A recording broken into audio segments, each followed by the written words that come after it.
In this video, we're going to learn how different HTML elements interact with each other and how much space they take in the web page. First of all, we're going to create a new file and we're going to call it inline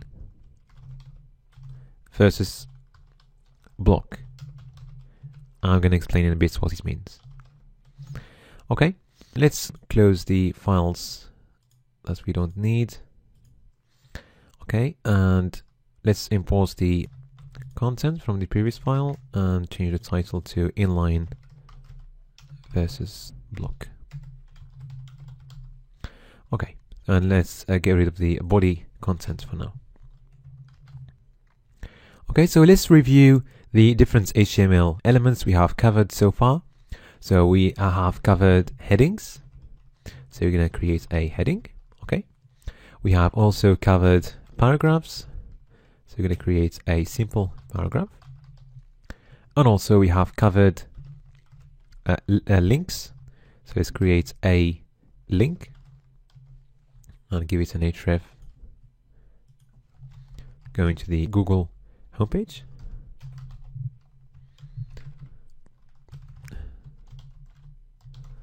And let's create an image and give it a source going to images picture.jpg, and let's give it a width of 200 pixels. Okay,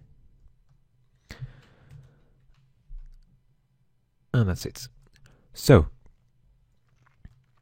if we start with the first element, so what we notice is that it starts with a line break and it ends with a line break. Okay, and also we can see that the element is taking as much space as possible when it comes to the width. Okay, so it's starting there and it ends at the end of the line. Okay, even though it doesn't really need all this space. But in terms of the height, it's taking just as much height as it needs. If you go to the paragraph, you'll see something similar. So the width, we're taking the whole line, and the height, we're just taking as much height as we need. And also the paragraph starts with a line break and ends with a line break. But if we move to the link, you will see that the link has got a very small height, only what it needs, and also a very small width, only what it needs. So the width of the link doesn't go all the way. We still see that the link starts with a line break, but I'm going to show you in a bit that that line break, it doesn't belong to the link itself. And then after that, we've got the image. So the image is just taking the space that it needs depending on our attributes. Okay. And also there is no line break between the link and the image. So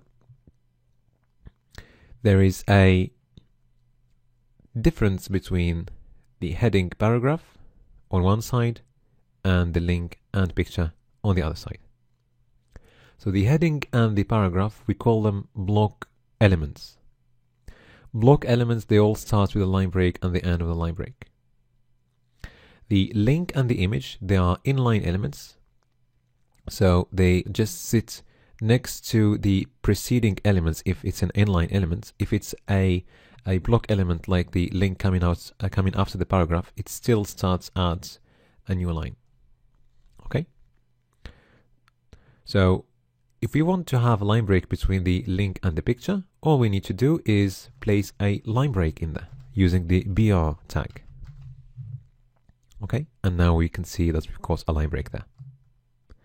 Okay, let's get rid of that for now. Also, if you place the link between the heading and the paragraph, you will see that the link now has got a line break before it and a line break after it, but none of them belongs to the link itself. The line break before the link belongs to the heading, and the line break after the link belongs to the paragraph. So to summarize, block elements, like headings, they start with a line break, end with a line break, and they take as much space as possible for the width. Okay, they take the whole line, and they only take as much space as they need for the height. Inline elements, like links or images, they don't have a line break before them unless they come after a block element, but the line break belongs to the block elements in that case, and they don't have a line break after them unless they are followed by block elements, but in that case the line break belongs to the block elements. And also they take as much space as they need, okay, in terms of the width and the height. Okay, so that's how we differentiate inline elements from block elements.